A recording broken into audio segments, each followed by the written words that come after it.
भारताची जननी राष्ट्रमाता राजमाता जिजाऊ यांचा जन्मोत्सव दरवर्षी 12 जानेवारी रोजी राज्यभरात मोठ्या उत्साहात साजरा केला जातो. छत्रपती शिवाजी महाराज यांना घडविणाऱ्या जिजाऊंच्या जन्मस्थळी हजारो लाखो भाविक नतमस्तक होण्यासाठी येतात.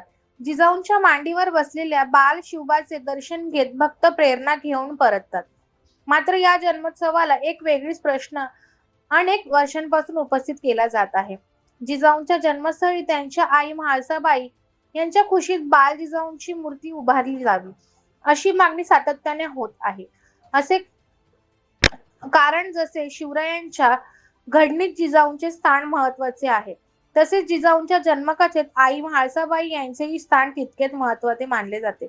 2016 साली पंचायत समितीच्या आमसभेत तत्कालीन आमदार डॉक्टर शशिकांत खेडेकर यांच्या समोर हा मुद्दा सर्वानुमते मांडण्यात आला होता.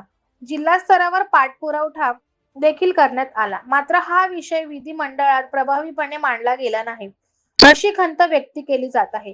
त्या काळात राज्याचे मुख्यमंत्री देवेंद्र फडणवीस होते आणि आजही तेच पद भूषवत आहेत. दरम्यान जिजाऊ आणि शिवबाच्या नावाने राजकीय व्यासपीठावर घोषणा केल्या जातात, मात्र जिजाऊंच्या आईचा सन्मान आणि इतिहासातील योग्य स्थान देण्याबाबत ठोस निर्णय का होत नाही असा प्रश्न उपस्थित केला जात आहे. 12 जानेवारी 2027 रोजी होणाऱ्या जन्मोत्सवाच्या पार्श्वभूमीवर इतिहास अभ्यासक, जाणकार आणि लोकप्रतिनिधींनी या विषयाकडे गांभीर्याने लक्ष द्यावे अशी अपेक्षा व्यक्त होत आहे. महाराष्ट्रातील किमान एक तरी आमदार या मागणीला न्याय देईल का, की हा प्रश्न पुन्हा एकदा प्रलंबित राहणार? हा प्रश्न आजही अनुत्तरित आहे.